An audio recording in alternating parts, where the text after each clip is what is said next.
Everyone, salam, namaste, adab. जी जनाब। Welcome to today's event.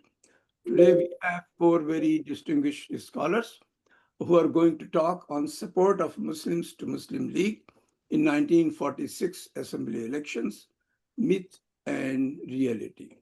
The introductory remarks will be given by Professor Shafey, who is currently serving as Director of Sir Syed Academy. He just retired from a 40 years career at AMU as a professor and head of journalism department. He is very well known bilingual author, especially on Sir Syed. And there are many books. I'm not going to go into detail because that will take much time. He will be probably introducing all three as well as the theme. So let me just invite him to start this session. Shafee sir. Thank you very much.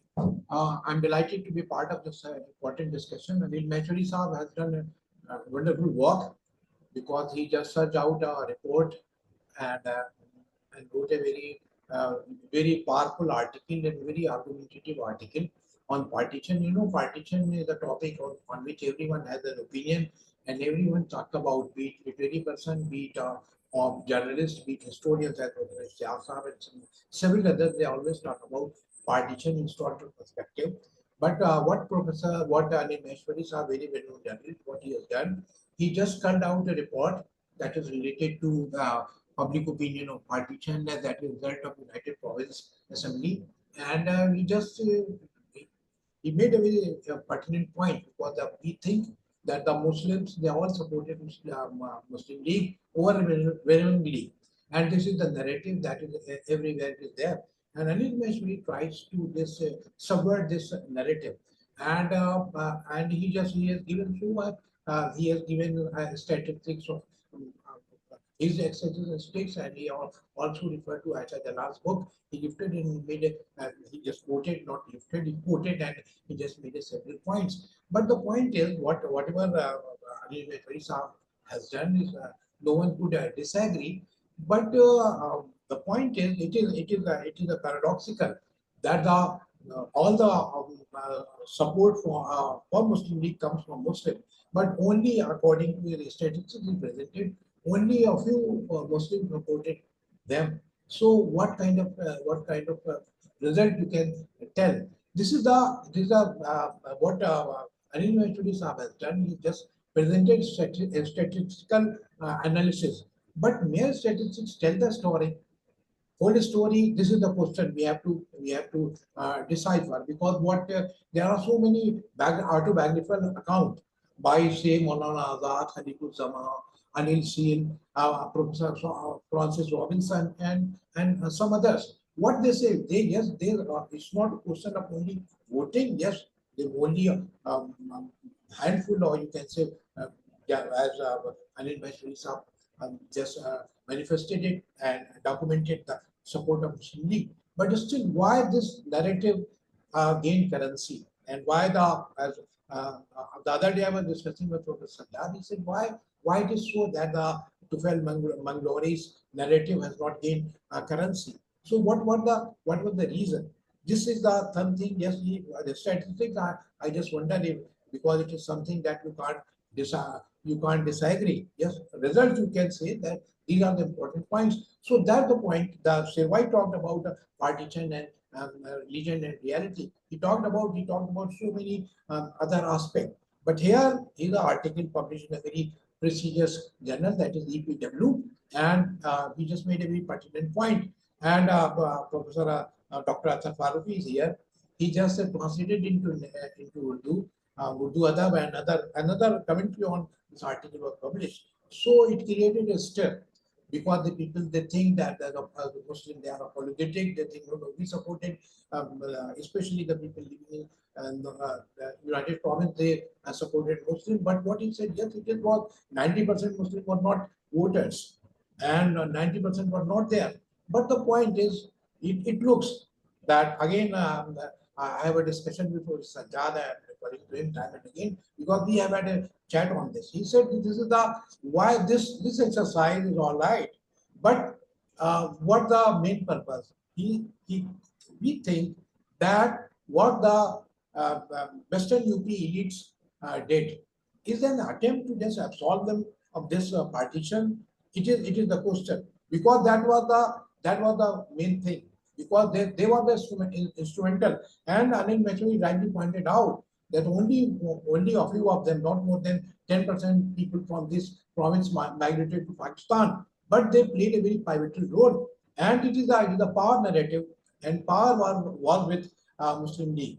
So he raised some very important point, uh, and turnout was low, and franchise was limited. Is all right, but and another point Anil Maheshwari made, that if you just compare the voting pattern, urban Muslims and rural Muslims, there is some marginal difference, but there is a you can say massive difference in voting pattern if you take into account women voters and male voters. There is a 74% and 52% marked difference. Why it is so? Because in the Muslim League, there's a Altaf Anjum's article you just, Radhibhai, you just sent us. I just went through, sent us to us, and I went through. He just made a point. He just referred to like that. Why it is that the Muslim women, they did not vote for overwhelmingly to Muslim League, because there was no faces. Only Rana Liaquat Ali and Fatma Jinnah were there. But like take the example of say, Aruna Asif Ali and Sujita Kirpalani, and lots of other leaders were there, other female leaders were there. So this question one has to look into. And it is the only elite, they were especially the Western UP elites, they supported Muslim Leagues overwhelmingly, and that's why the Muslim League carried the day.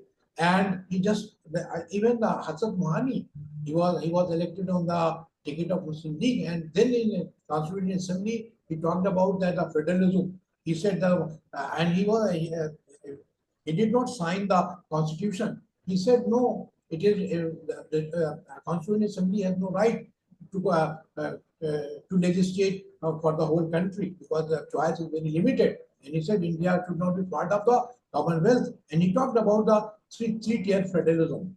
At that time, Muslim League and the Congress, they have not listened to Hazrat Mohani. So Hazrat Mohani should also come into picture when we discuss partition, because he was a man of contradiction, and his take was entirely different from Maulana Azad or Gandhi and Nehru and others. So federalism was also there, but we are here to discuss what Anil Maheshwari Saab has meticulously done, his article published in EPW, what is the reality and what is the legend, because we always think, no, and the conclusions Anil Maheshwari Saab has drawn is also worth pondering.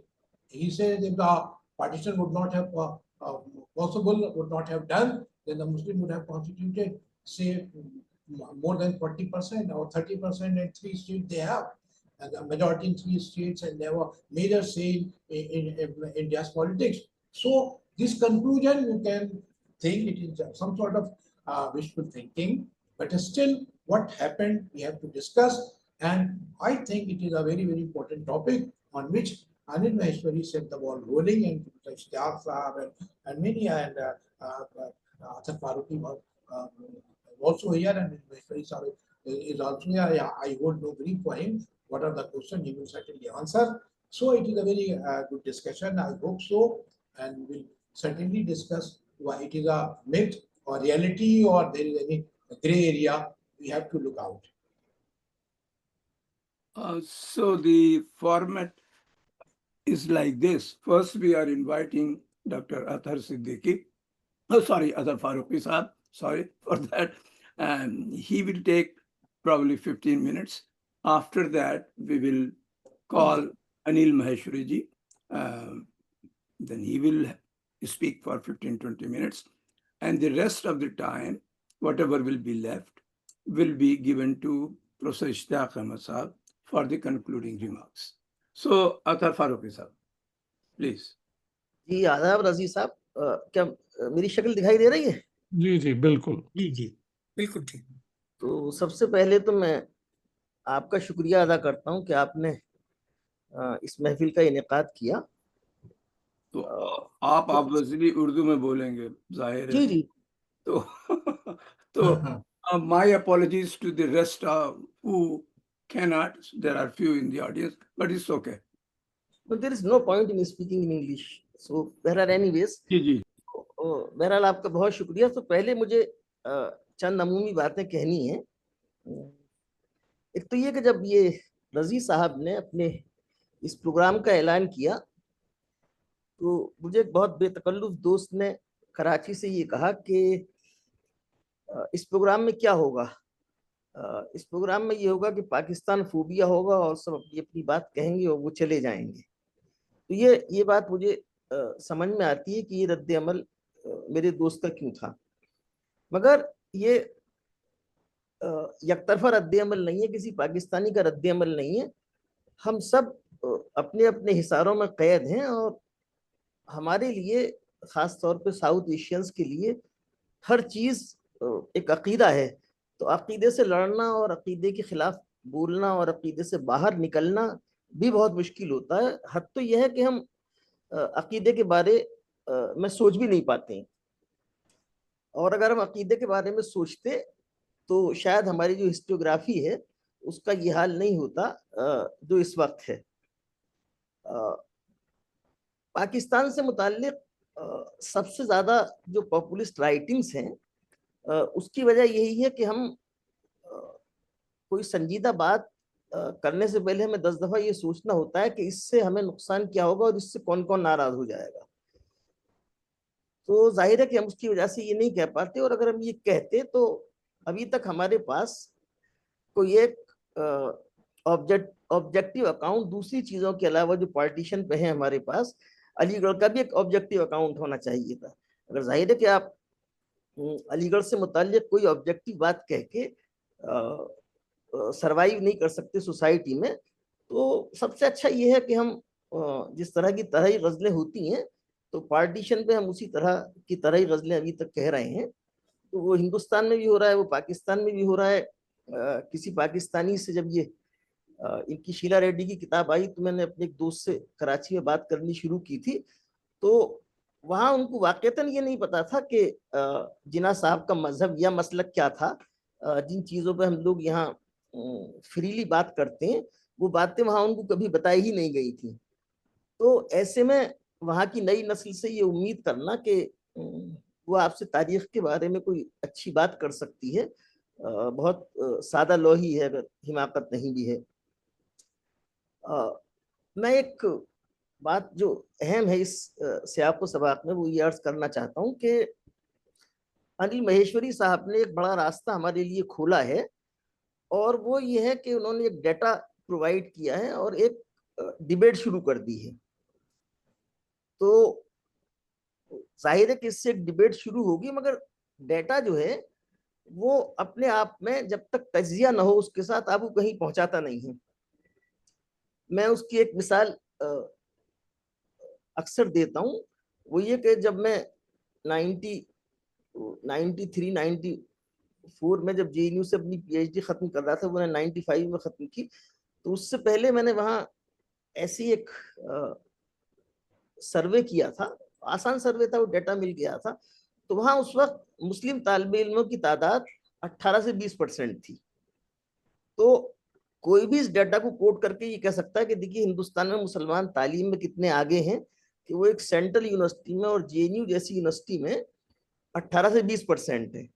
مگر ظاہر ہے کہ یہ بہت سطحی تجزیہ اس لیے ہوتا ہے کہ ان 18 سے 20% مسلمانوں میں یا تو اردو میں تھے یا عربی میں تھے یا فارسی میں تھے, یا عربی اور فارسی سے وہ ایم اے وغیرہ کر کے اسکول آف انٹرنیشنل اسٹڈیز میں ویسٹ ایشین اسٹڈیز میں تھے. تو ظاہر ہے کہ ڈیٹا جب تک ہم اسے تناظر فراہم نہ کریں وہ ہمیں کہیں نہیں پہنچاتا ہے. اب مسئلہ یہ ہے کہ اس میں تناظر کیا ہے. مجھے نہیں پتا کہ وہ آج ہمارا پروگرام دیکھ رہے ہیں یا نہیں دیکھ رہے ہیں, مگر اس پہ جو سب سے اچھا کام ایک زمانے میں شروع کرنا چاہتے تھے, پھر وہ سول سروسز میں آ گئے. ہمارے دوست نجم الہدا نے اس پہ اپنا شاید سینوپسس لکھا تھا یا کچھ چیزیں لکھی تھی, مگر جب ان کے سپروائزر نے ان سے کچھ سوالات پوچھے تو نجمل کو لگا کہ شاید اور ان کو اس پہ سوچنا چاہیے اور اس کے بعد وہ جواب دیں گے. تو ظاہر ہے کہ وہ سول سروس میں آ گئی, انہوں نے کچھ اس پہ سوچا نہیں. مگر یہ بہرحال ایک اہم سوال ہے کہ جو جن لوگوں نے ووٹ دیا یا ووٹ نہیں دیا, ووٹ دینا یا ووٹ نہ دینا یہ بالکل ایک الگ بات ہے, ان کا پرسنٹیج کیا تھا وہ الگ بات ہے, ووٹ کی سماجیات بھی الگ ہے. اہم سوال یہ ہے کہ وہ کس حد تک ان کا ذہن علیحدگی پسند تھا, کس حد تک سیپریٹسٹ مینٹلٹی تھی ان لوگوں کی. تو اصل سوال اس ڈیٹا کے اور پاکستان کے مرکز میں یہی ہے, جس کو ابھی تک ہم نے انفارچونیٹلی ایگزامن نہیں کیا ہے, کہ جن لوگوں نے ووٹ دیا, جو لوگ ہندوستان میں رہ گئے, اور ظاہر ہے کہ ہم میں سے بہت لوگوں نے اس علیحدگی پسند ذہنیت کو دیکھا ہے, اور جو میجورٹی کی شدت پسندی ہے وہ اپنی جگہ, لیکن بہت زمانے تک ہم نے دیکھا ہے کہ وہ پاکستان کی جیت کے خلاف نعرے لگنا وغیرہ وغیرہ, مطلب بہت عام سی چیزیں جس پہ جن کو مسلمانوں کے خلاف استعمال کیا جاتا ہے. مگر بہرحال ایک ذہنیت تھی ہمارے ہاں, ایک ذہنیت ہے ہمارے ہاں مسلم نیشن ہوڈ کی, ایک مسلم امہ ہونے کی. اس سوال کو ایڈریس کرنے کی ضرورت ہے, اور یہ ڈیٹا ہمارے پاس آ گیا, تو اس ڈیٹا کی موجودگی میں ہم اس سوال کو بہتر ایڈریس کر سکتے ہیں, بہتر ایگزامن کر سکتے ہیں. اور اس پلیٹ فارم سے میں مہیشوری صاحب سے بھی درخواست کروں گا کہ ایک ڈیٹا انہوں نے دے دیا ہے, اس کے تناظر میں وہ اس ہائپوتھیسس کو بھی ایگزامن کریں, اور اس کے جو بہت سارے دوسرے سوال ہیں کہ جو اشراف تھا, کیونکہ بہرحال آج بھی, مطلب آپ 1947 اور 1920 کی بات مت کیجئے, آج بھی کم سے کم ساؤتھ ایشیا میں جو ٹریڈیشنل اشراف ہے وہی فیصلے کرتا ہے کہ کیا صحیح ہے کیا غلط ہے. تو جب پاکستان بن رہا ہے تو اشراف کا ایک حصہ یہاں رہ گیا, ہمدرد کا ایک حصہ یہاں رہ گیا, دوسرا حصہ کراچی چلا گیا, تیسرا حصہ ڈھاکہ چلا گیا. اور ظاہر ہے کہ جب ڈھاکہ ختم ہوا ہے تو انہوں نے اپنی دکان جس طرح بھی بند کی ہو مجھے نہیں پتا, لیکن وہ اپنے یہاں کراچی میں رہ گئے اور دلی میں رہ گئے. تو اگر اسی طرح سے یہ اس ملک کا پارٹیشن ہندوؤں نے کرایا ہوتا تو ہندو اشراف بھی وہی کرتا. تو اشراف کے کردار کے بارے میں کوئی بہت زیادہ سوچنے کی ضرورت نہیں ہے, لیکن جو سوچنے کی ضرورت ہے وہ یہ کہ ہمارا جو اشراف ہے وہ بھی نہیں بدلا ہے, اور اشراف کے تئیں جو ہماری غلامانہ ذہنیت ہے وہ بھی نہیں بدلی ہے. اگر اشراف کے تئیں ہماری غلامانہ ذہنیت بدل جاتی تو یہ جو ڈیبیٹ ہم یہاں کر رہے ہیں, اور وہ چچا انل مہیشوری کا آرٹیکل IDWDCM میں چھپنے کے بعد یہ لگا کہ بہت اہم بات انہوں نے کہی ہے, تو وہ بہت اہم بات تو انہوں نے کہی ہے, لیکن اس سے پہلے ہم نے اس آرٹیکل کو اردو ادب میں چھاپا تھا, اور اس پہ بہت اچھی بازدید جو ہماری ایڈیٹر ہیں ڈاکٹر صدف فاطمہ, انہوں نے لکھی تھی. لیکن بدقسمت یہ ہے کہ مسلمان جو بیچارے جنہوں نے 1400 سال میں قرآن شریف نہیں پڑھا, ان سے آپ یہ امید کریں کہ وہ اردو ادب پڑھیں گے, وہ کسی سنجیدہ ڈیبیٹ میں حصہ لیں گے, تو وہ نہیں ہوگا. وہ ابھی تک جب رمضان آئے گا تو وہ یہی بحث کرتے رہیں گے کہ رسول اللہ نے تراویح 20 پڑھی تھی یا 8 پڑھی تھی, یا بیٹھ کے پڑھی تھی, یا کھڑے ہو کے پڑھی تھی, یا تراویح کا مطلب بیٹھ کے پڑھنا ہے. تو مسلمانوں کو ابھی اس طرح ہی کی ڈیبیٹ سے دلچسپی, اور شاید اگلے 30-40 سال بھی رہے گی. جب انگریزی میں کوئی چیز آتی ہے تو وہ ہماری بہت غلامانہ ذہنیت ہوتی ہے کہ وہ اچھا یہ تو ساؤتھ ایشیا میں چھپ گیا, یہ تو EPW میں چھپ گیا. ظاہر ہے کہ EPW میں, اور جو لوگ انگلش میں لکھ رہے ہیں ان کے پاس ریسورسز, مطلب سورسز اتنے کم ہے ایکسیس کرنے کے لیے کہ وہ ان تک ہم پہنچ ہی نہیں پاتے ہیں. پارٹیشن کا جو سارا لٹریچر ہے اس کا بڑا حصہ اردو میں ہے. تو جو چیزیں, اور ایک آواز بھی صاف نہیں آ رہی ہے, بہت تیزی سے بولا جا رہا ہے. اچھا میں کرتا ہوں. تو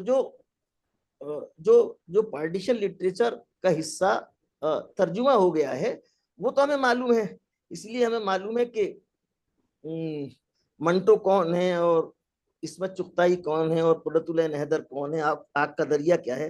مجھے نہیں لگتا کہ اردو لٹریچر کا سارا اسپیکٹرم یہ ان 5-7-10 لوگوں تک ہے جو ہم نے ترجمہ کر لیے ہیں. تو بہرحال اس ذہنیت سے نکلنے کی ضرورت ہے, پارٹیشن پہ سنجیدہ کام کرنے کی ضرورت ہے. मगर इस जहनियत से हम कब निकलेंगे, अंग्रेजी की गुलामाना जहनियत से हम कब निकलेंगे, कब अपने जो सोर्सेज हैं उनको हम टैप करेंगे और कब हम अच्छा काम करेंगे, ये देखने की बात है। और बहरहाल अजीज साहब का एक मरतबा फिर शुक्रिया। लेकिन मुझे लगता है कि अभी पार्टीशन पे संजीदा काम होने में अभी शायद वक्त दूर है, जब हम मारूजाना तौर पे कोई। शुक्रिया, बहुत बहुत शुक्रिया अतर साहब। Now I'm inviting Anil Maheshwari ji for Yeah. his turn. Okay. Thanks, friends, that you have invited me here. And Shafey Kidwai Saab sent a message to me, and the Ather Bhai, who has been very kind to me. First of all, I would like to give thanks to a friend of mine who is, I hope that he is listening the program. He is Mr. Siraj Hussain, former IAS officer. Once a while, he gave a reference to me, just only 14% population was franchised, and out of them, how many cast their vote, and out of them, how many vote went to the Muslim League? Just a casual. Then I started searching the matter. And I took a leave for 15 days and I went to Lucknow. Council House Library is a very rich library. I was under the impression that I will have to work very hard. But within 1 hour, the librarian gave me 38 pages report on UP election, giving all the details. The last book on the partition, the famous book and the good book was the Dhulpulia, Dhulipala. It has given in 50 pages details, minute details about the Muslim League activities in UP. The newspaper Madina from Bijnor, my hometown is Meerut. That Bijnor, everything was there, but when the result came, he just avoided giving them. I sent an email to him. Well, he didn't respond to that email. When I went through the report, then I was surprised that there was a notion that the entire Muslim population wanted partition and wanted to vote for the Muslim League. My submission is that on the basis of this data, it is wrong notion. How many of them? Not en bloc. Majority, but not en bloc. Some seats in Saharanpur seat, the Muslim League candidate won by a margin of 16 votes. And in the neighboring Dehradun seat, the Muslim League candidate lost the election. My submission is that on the basis of, and when I read the assembly proceeding, I was surprised to know no scholar has written such a thing. Maulana Hassan Muani was the Muslim League MLA from Kanpur. But one day Maulana Muani came to the house. It is as per the proceeding of the house. And he stood up. The speaker said, what do you want to say? That he said that I wanted to say that we have been deceived by Nehru and Jinnah both. Then the leader of the Muslim League Parliamentary Party, Legislature Party, intervened. No, you can't speak in such a manner. He said, no, I want to speak the truth. Both the gentlemen have deceived us. But I have not read this important thing in any writing or any article or any serious literature on this partition. My submission is that I don't want to absolve anybody. I don't want to hold guilty anybody. I just said that please read this 38 pages and the data is there and you decide yourself. And now my friend Ather Farouqi told you about this Najmul Huda. He was shy of naming the person of the scholar. Najmul Huda asked the scholar Harbans Mukhia. Harbans Mukhia said, no, if all the Muslims would have been franchised, all of them would have gone to the Muslim League. I went all the way to meet a person who is now the governor, Arif Muhammad Khan. Arif Muhammad Khan, I asked him, Arif bhai, what happened? Well, no, you are wrong. Entire Muslim population, okay, I agree. But you tell me the percentage, the voter, the Muslim voter who were given the franchise, why did not give entirely to the Muslim League? Then another notion I have tried to expose here. Aligarh Muslim University. Jinnah Saab gave a certificate, Arsenal of Muslim India. But Muslim university boys spread in the villages. But where did they stay? They sported a beard as per the Ummah requirement. They stayed in the mosque. They were not allowed to meet the person who had the vote. Their approach was to that person who had no vote.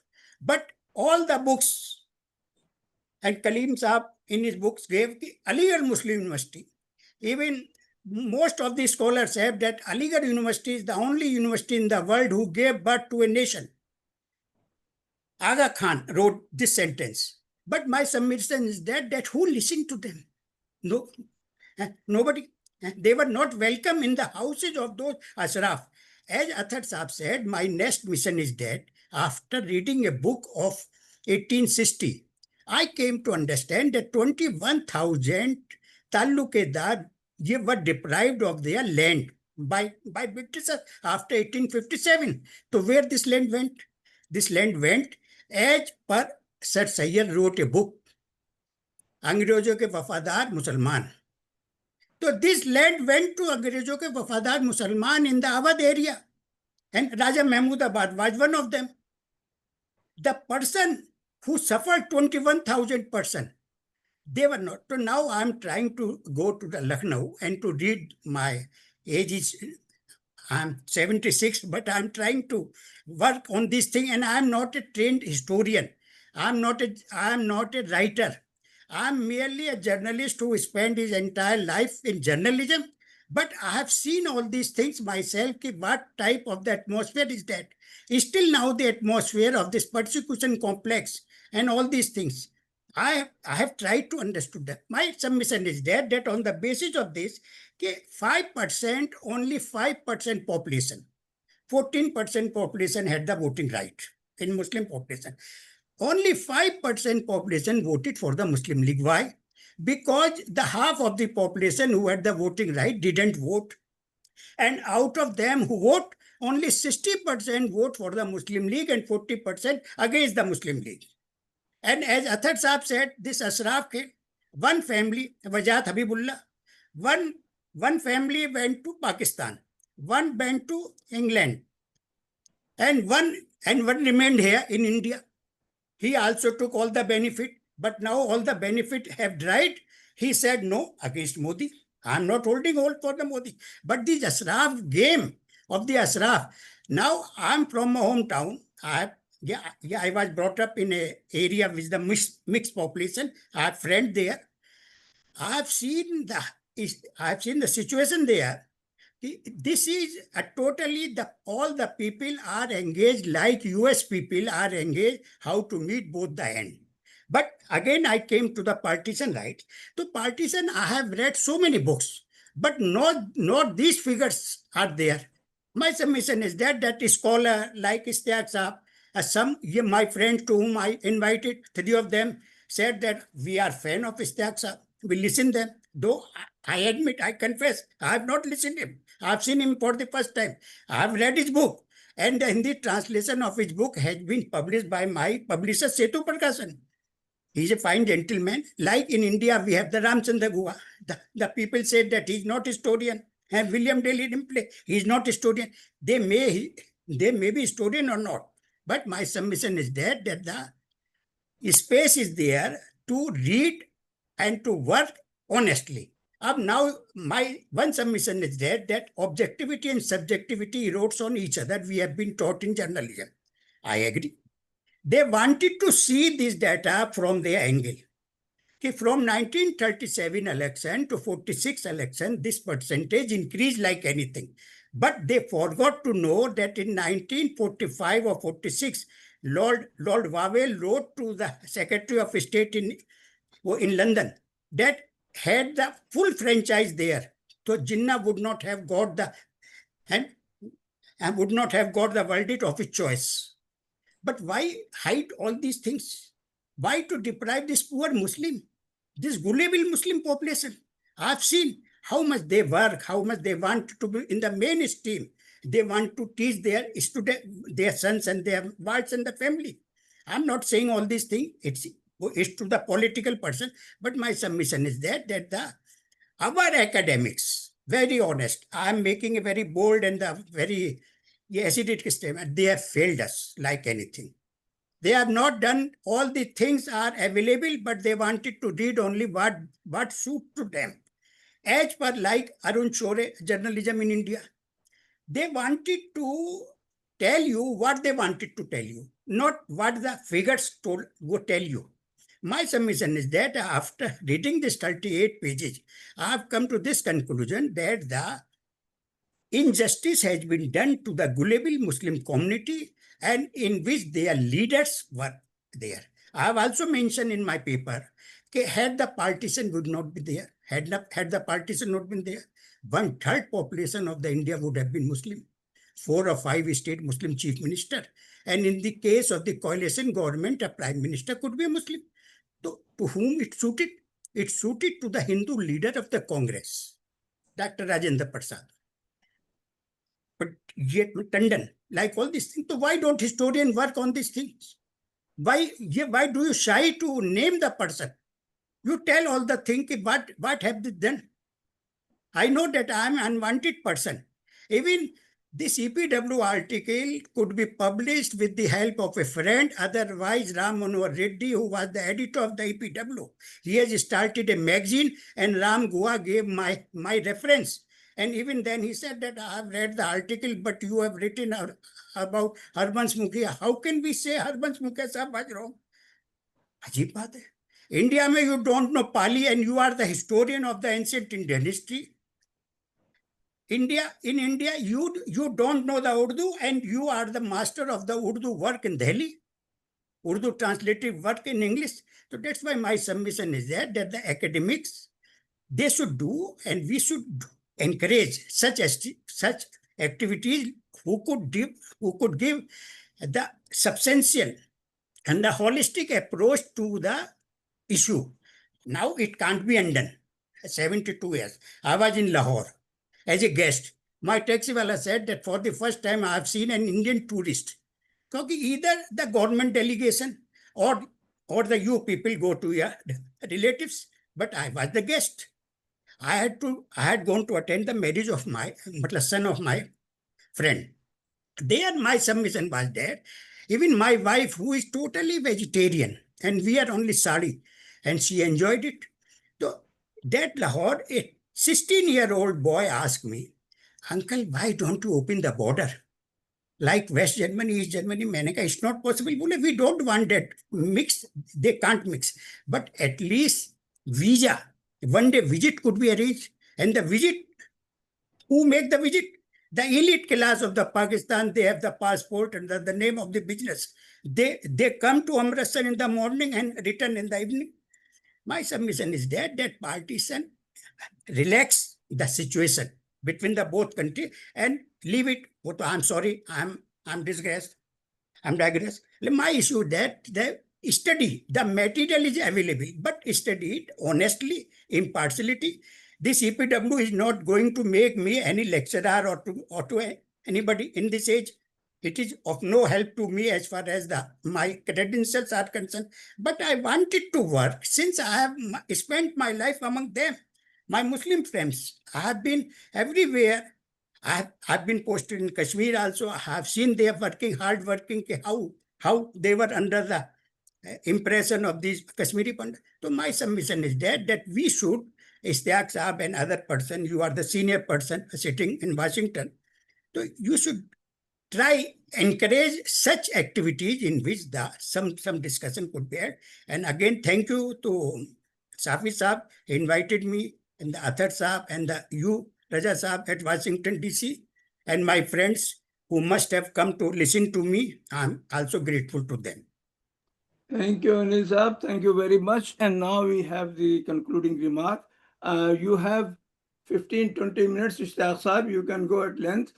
And just reminding you, Anil Saab, आपने हरबंश मुखिया जी का नाम लिया, वो मौजूद है, हाथ उठा रखा उन्होंने, तो आपसे पूछेंगे वो अभी जल्दी. So yeah, please. Now, so now the turn comes to Professor Ishtiaq Saab. Thanks a lot, Raziuddin Bhai, for this invitation, for Ather Farouqui for arranging this, for Anil Maheshwari Saab for writing this seminal article, which I'm sure will uh, create ripples and would lead to the type of research he wants to be done. Having said that, first of all, I think the way the topic has been given, it's support of Muslims to Muslim League in 1946 Assembly election, myth and reality. Now, I thought that the organizers have uh, expanded this topic to Muslims of India voting and not just of UP. So I had another preparation, which I can share with you at the end. But even if we look at the UP elections, I think the problem is seats versus votes. If we go after the votes, then definitely uh, what Maheshwari Sahab has said, and I think in my book on Jinnah, I have also underscored that the right to vote in the 1946 election, 1937 election was only limited to about 10-12% of the population, which, as Anjuman Sahab has sent a note to me, means 28.7% of the adult population of India had the right to vote. But if we go after who had the right to vote and who voted, the problem was that despite the limited franchise, the principle was first past the post. So it really didn't matter who voted for whom, as long as the Muslim League candidates in 1946 scored a landslide both in the provincial elections as well as in the constituent assembly elections. So I think that is where the problem lies. Indeed, the non-Ashraf Muslims were disenfranchised. But one can also argue so were the non-educated, not well-to-do Hindus, Sikhs, and others also disenfranchised. So ultimately, it's the 11, 10% or 28.7%. It is their vote which gave the seats. So what the Muslim League has been successful with, and in a brilliant manner, if you want to call it, they made a clean sweep wherever they contested. And I think Maheshwari Saab, when he went into the actual seats, he does concede that the Muslim League was able to win all those elections. I think the figure for United Provinces is there were 66 reserved Muslim seats, of which the Muslim League won 54. In Assam, 34, it won 31. In Bengal, 119, it won 113. In Bihar, 40, it won 34. In Bombay, 30, it won all 30. Central provinces, out of 14, it won 13. Madras, 29, it won all 29. Northwest Frontier, 36 reserved Muslim seats, of which it won 17. In Odisha, out of 4, all 4. In Punjab, out of 86, 74. In Sindh, out of 34, 28. United Provinces, 66, and it won 54. So out of a total of 492, it won 429. So who voted for the Muslim League? I think Maheshwari Saab and other colleagues who are here, I think it's a well-known fact that since the franchise was limited to the propertied classes and people who had an education, it was already limited to the Ashrafia. Maybe a bit more to the upper middle class who had a metric exam to their credit. So from now the politics of it is then in India, Patel, I know, has said that the Muslims voted for Pakistan, and those who have stayed on, have they changed overnight their views? So there is one opinion about this. And then you have Aisha Jalal and Jeffrey relying on her, saying all these things. But what they are relying on is not the actual vote which was cast, which is very narrow, as you rightly point, Maheshwari Saab. It is actually the seats which were won as a result of that voting. So you have to look at the way in Pakistan this is celebrated. In India, it is held against the Muslims. Wrongly in both cases. Wrongly in both cases. One thing more in your statistics, I would suggest you to always mention the total percentage of Muslim population, let's say, of the UP, which you have not done anywhere. You have said 14 point some percent were enfranchised. Now 14% of the total percentage of Muslims before 1947 in the UP were 14 to 15%. That's all.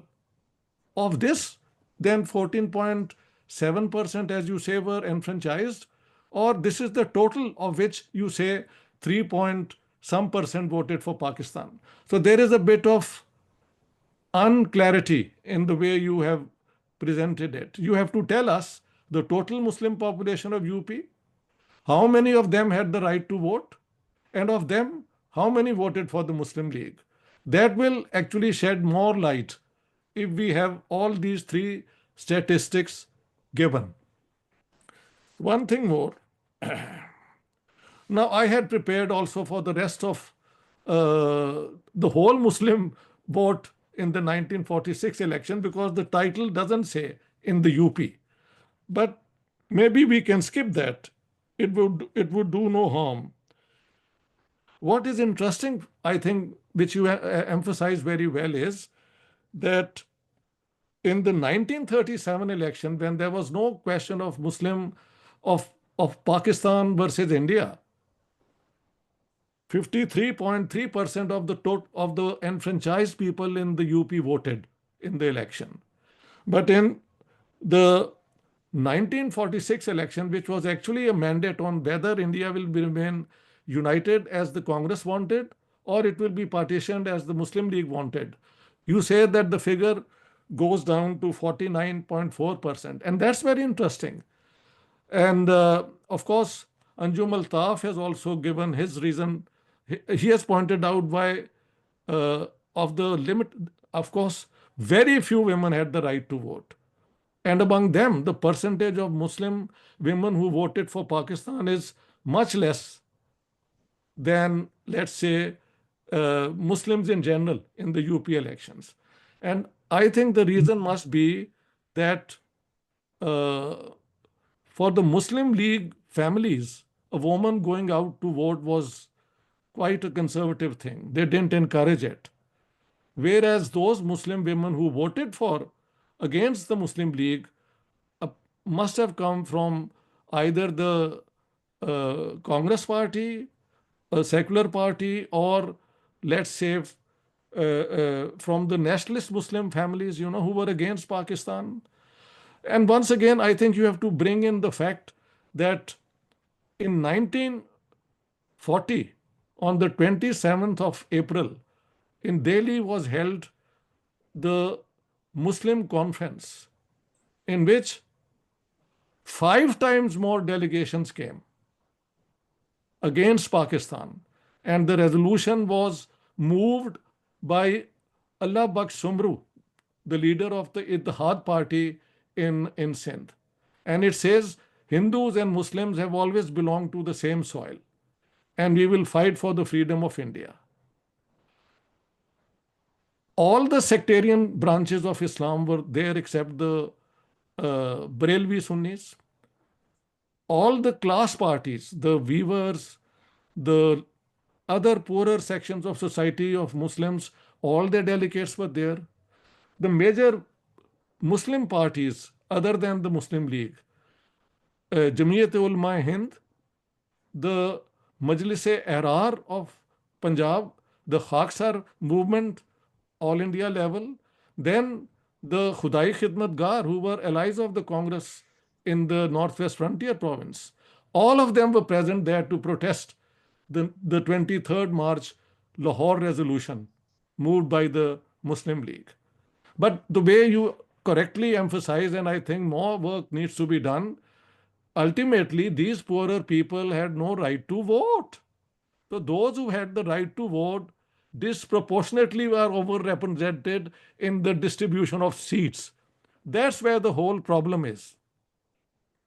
So the very fact that there was no universal adult franchise, it's open to interpretation. Some people say all Muslims would have voted for Pakistan.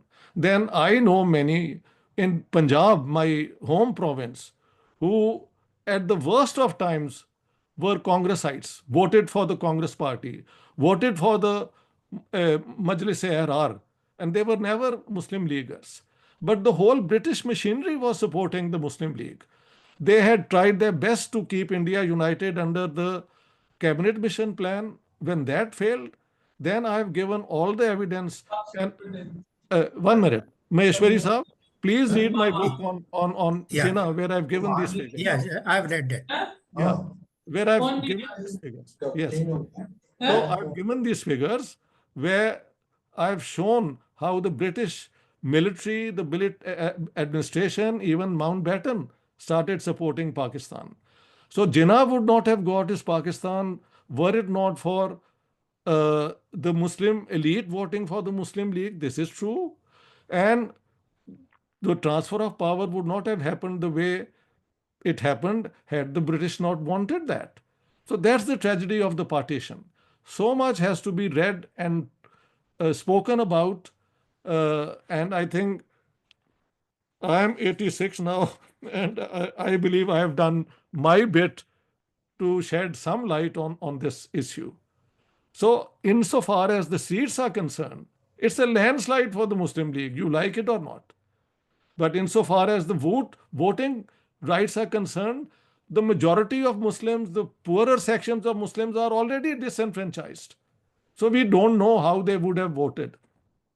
Let me also mention that there are very interesting examples. It's not only Maulana Hasrat Mohani who actually won the seat on the ticket of the Muslim League, but also for the Constituent Assembly or the Central Assembly, Nawab Ismail Khan. He also won. But in the end, these two actually remained in India. They took part in the Constituent Assembly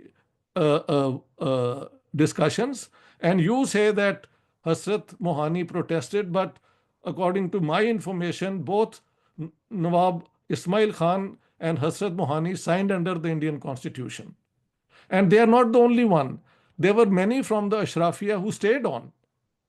And some stayed on forever. Some sold their properties and went to Canada, some to Karachi, some to Australia, and I don't know what, to England and so on. So, and one very interesting fact. The Communist Party of India, of all the political parties, through the Adhikari thesis, they encouraged Muslim communists to go and support the Muslim League. So how do you explain that? It is these people who in the Punjab, along with the ulama, in the campaign were pleading for Riyasat-e-Madina, that is the state of Medina under the Prophet, simultaneously for a society without the Hindu moneylender and the Hindu this and Hindu that. So both these ideas were combined. And the CPI is guilty as much as anyone else for forcing Muslims, communists, to go and support the Muslim League. So there are many angles that needs to be taken up in a future work on this. And I would say thank you very much for writing this article, which I consider seminal. Seminal is which will encourage so many people to go into it and start writing. So you have made a great contribution, and I congratulate you and my colleagues who have spoken before me. Thank you very much.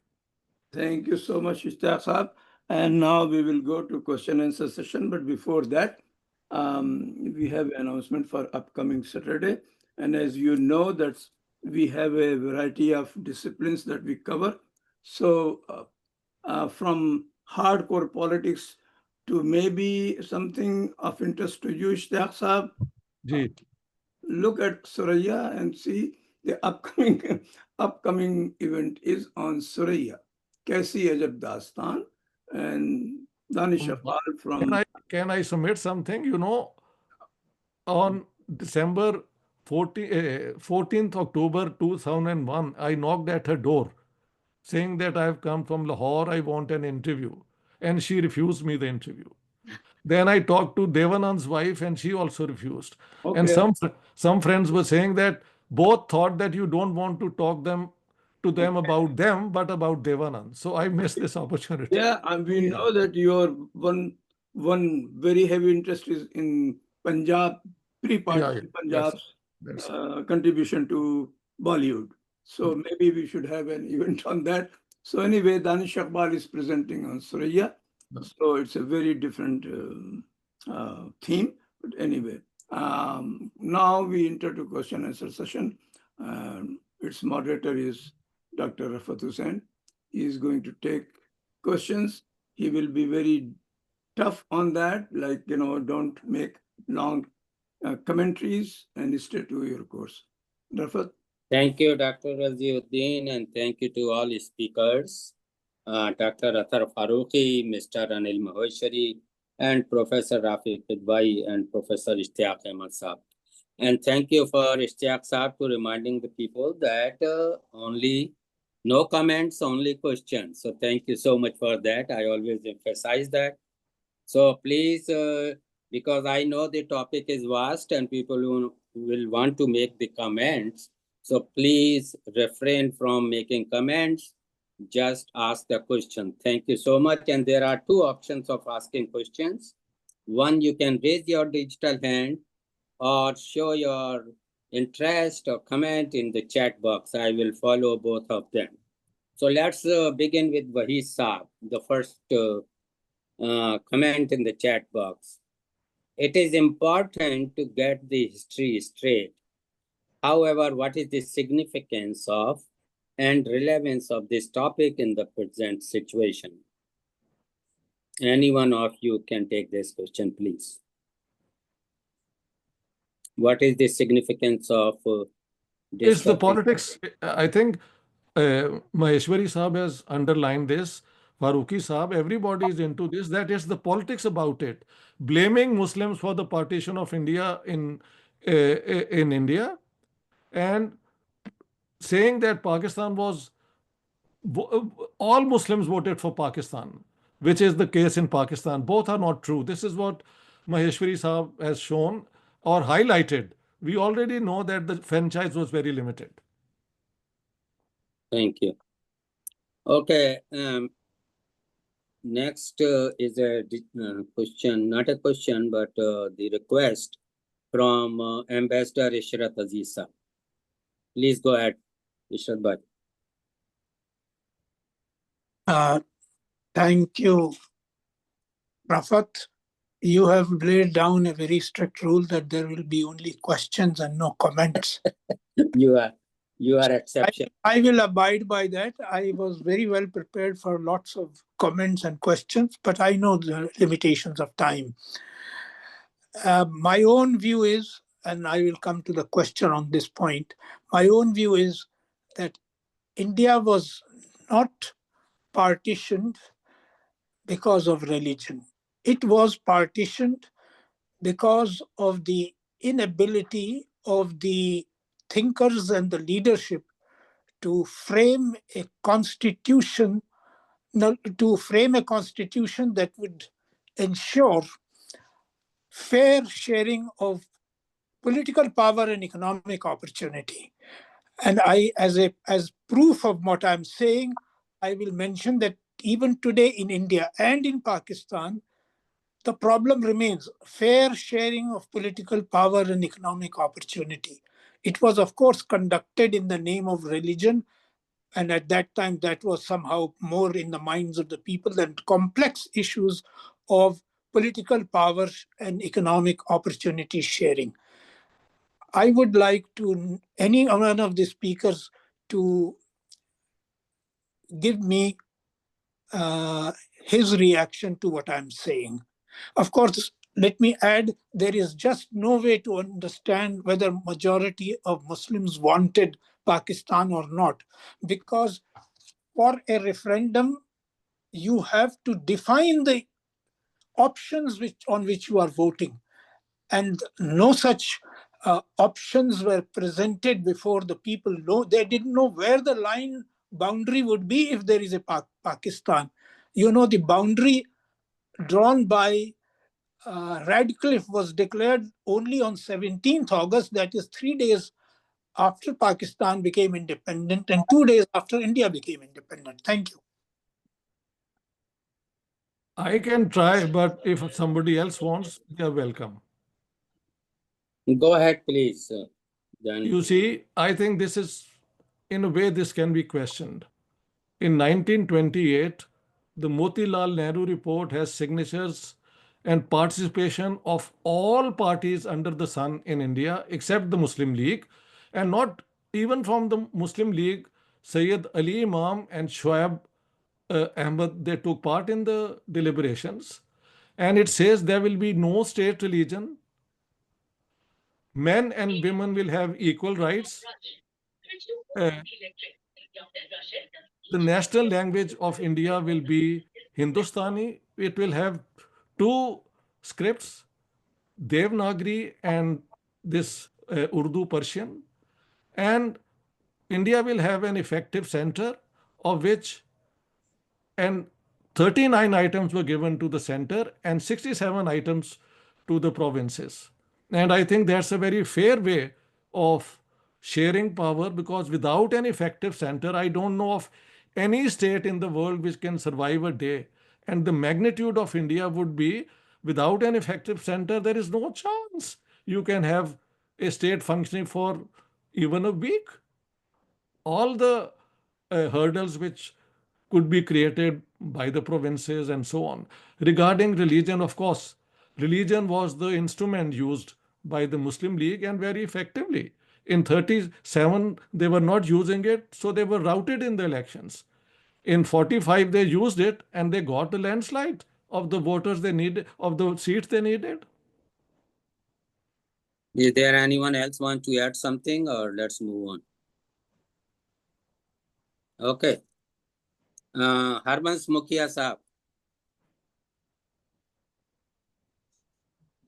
I ask you to unmute, please. Yeah, okay. Hello, am I audible? Yes, you are. Yes.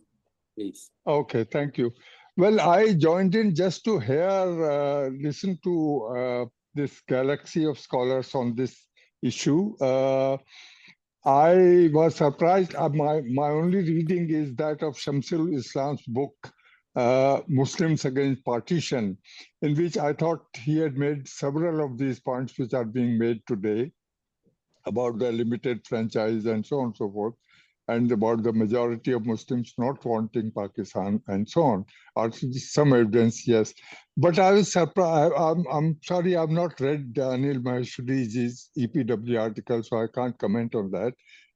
But I was surprised that Mr. Anil Maheshwari mentioned me twice in this context and attributed to me a statement that I thought, which I am supposed to have made, that according to me, all Muslims would have voted for Pakistan, or had voted for Pakistan, or would have voted for Pakistan. I don't ever remember having made such a statement. That's not my understanding anyway. I don't remember having made such a statement, such an absolute statement, unqualified statement. So I don't know where did Mr. Maheshwari get this attribute. How did this Mr. Maheshwari attribute this statement to me? I'm slightly surprised at that. I just wanted to check, have I made a mistake in listening to him, or has he made a mistake in attributing it to me? Thank you. May I speak, please? Emeritus Maheshwari, sir. Yeah, please. You are mute. You are on mute. Anil Saab, unmute yourself. Unmute yourself. No. Maheshwari ji unmute जी, अब बोलिए जी. Go A ahead. student of the learned Professor Harbans Mukhia in JNU told me, his name is Najmul Huda. He's an IPS officer in the Madras cadre, Tamil Nadu. He told me that as a student, he wanted to do PhD on this subject. Then Harbans Mukhia. I have not met Harbans Mukhia sir. My simple submission was not about doing a story of the partisan. There is so much material, and I am not a scholar. My simple submission was that why did you overlook this data which is available? Only 5% of the Muslim population of the Uttar Pradesh gave a vote to the Muslim League, and you said, and on the other hand, I met Arif Muhammad Khan personally. I have not met Professor Harbans Mukhia, to be very honest. And Arif Muhammad Khan plainly told me that had all the Muslim have the right, they would have gone for the Muslim League, and it was against the figure, which the figure only out of 3%, 2% went to the Muslim League and 1% went against the Muslim League. And despite so much hobullah, and I have not done any story on the partisan, neither I want to make a comment on the partisan. It's a lengthy story, so many voluminous tons and tons paper and the books have been used. My simple submission was that why to blame a community just merely for the sake, since you have a mindset that we have to blame, which we do already. My submission. But how did you attribute this statement to me? I mean, that's what I was wondering, you know. On the basis of the Najmul Huda statement, I had quoted Najmul Huda. I don't even know Najmul Huda. I had quoted Najmul Huda, but EPW cut that portion from that. And earlier to that, Ram Manohar Reddy sent a mail to me, since you have quoted Harbans Mukhia and you wanted to say something against him, we won't publish.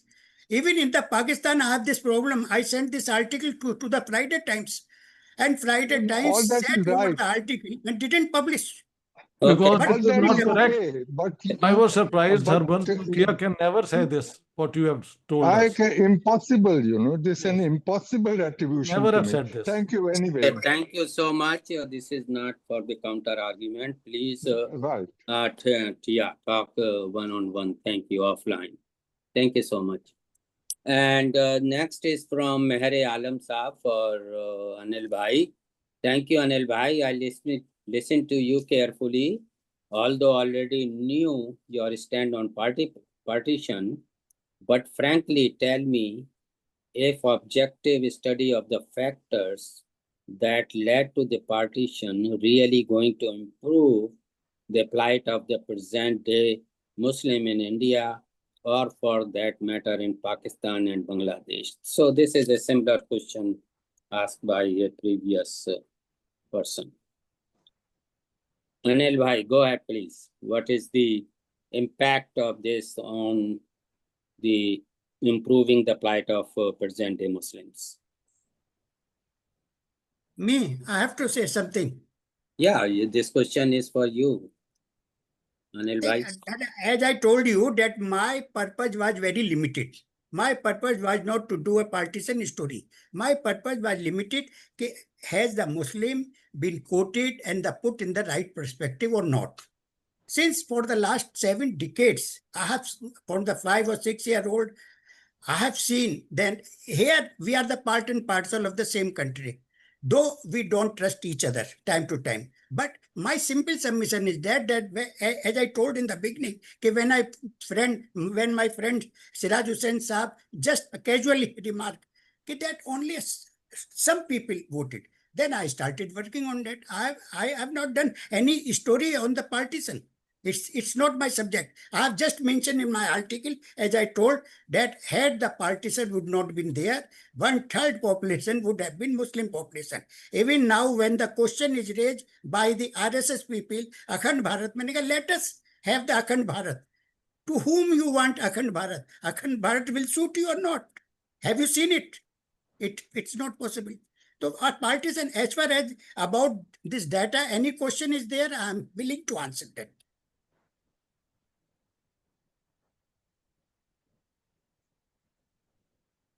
Afat, you are muted. My apologies. Thank you.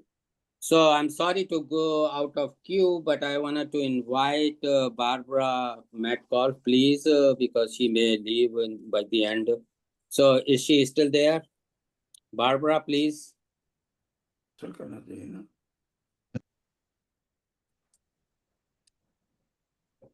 ना She's there. Please go ahead, Dr. Metcalf.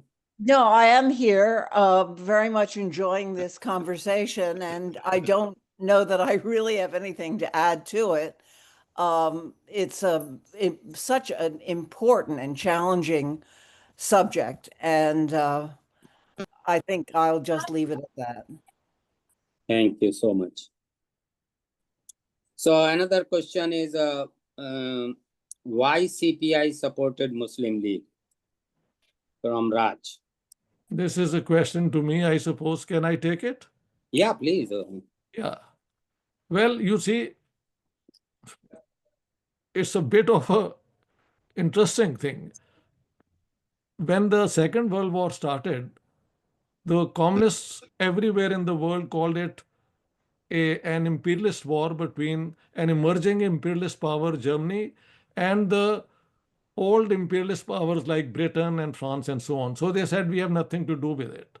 But when the Nazis attacked the Soviet Union, everywhere the communists started calling that war a people's war against fascism and Nazism and so on.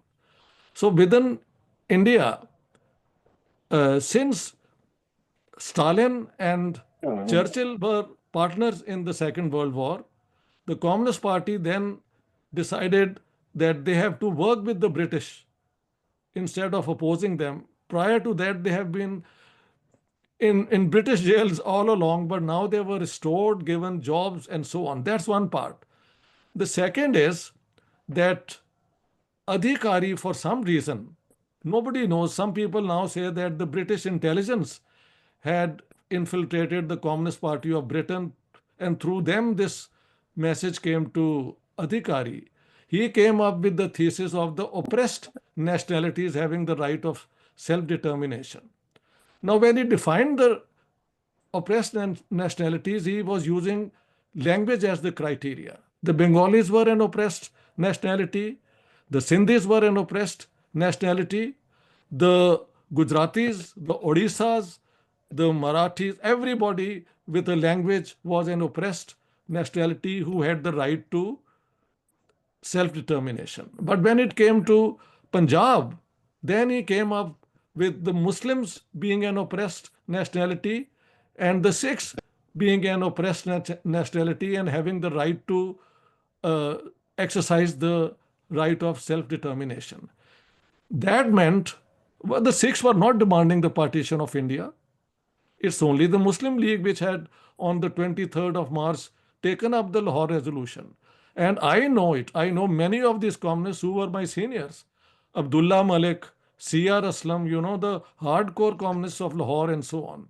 They all came and joined the Muslim League on the orders of the Communist Party of India. And when Pakistan got its own Communist Party, they sent a Secretary General from India to Pakistan to take over, Syed Sajar Zahir. It's only one man who opposed all this communist way of looking at it, and that was Sahir Ludhianvi, not Faiz Saab and others. He left Pakistan and came to India saying that I have more freedom under Nehru than under Jinnah, and that has been proven true. Thank you. Muhammad Najib Advisor. Good morning. I'm from Toronto. As Mr. Ishtiaq mentioned in his speech, that CPI send Muslim CPI members to support Muslim League in Pakistan. That is totally wrong. They were sent to organize the Communist Party in Pakistan. And the proof is that when they were there, they were jailed. Sajjad Zahir was jailed. Mr. Hassan Nasir was jailed. And he was even murdered during a Ayub regime. So that is my point. Mr. Ishtiaq can clarify. Yes, I will surely clarify. I said this is the biggest tragedy because once Pakistan came into being, and Pakistan and Jinnah had allied itself with the United States. There are speeches I've quoted his,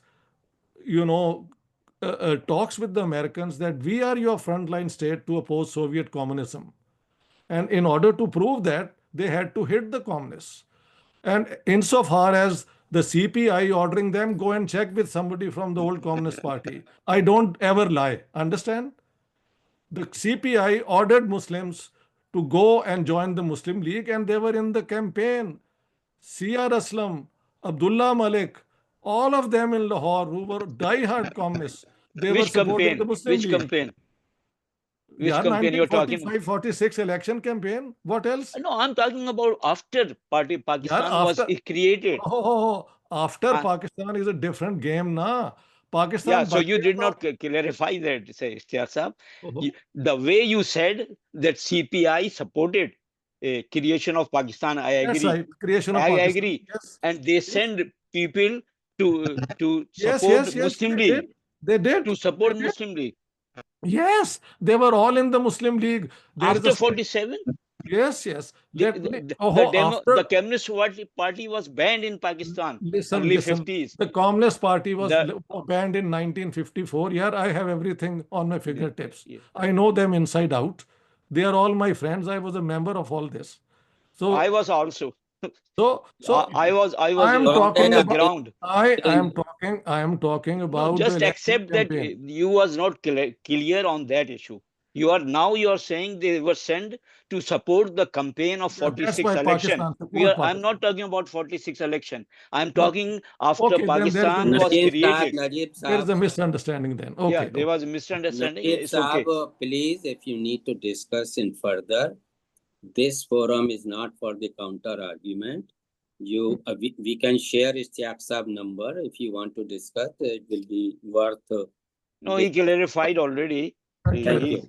Thank you for He- your question. We appreciate that. Thank you. Yeah. And next is I missed that. Now Rahul Saab. I'm sorry, I have to go back. Rahul Saab said,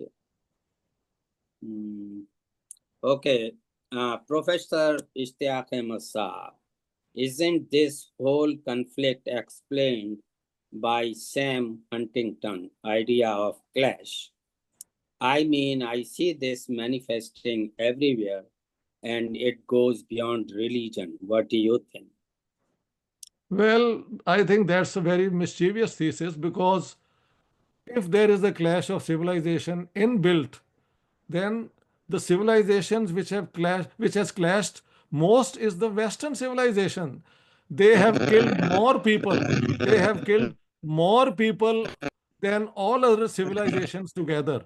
So the Second World War, the First World War was fought by people who belong to the Western civilization. It's only after the fall of the Soviet Union that this thesis was needed, to attack China because it was the emerging power, and of course the Muslims because of 9/11. So there is a background to it. Thank you, Ishtiaq sir.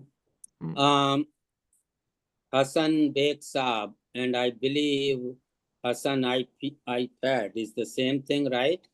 Hassan Beg Saab's question is, how much blame do you feel goes to Hindu attitude of separation? Who will answer this question? I can take it, but I don't want to deprive my comrades, my colleagues from doing it. I've worked all my life on this. Anyone can take it.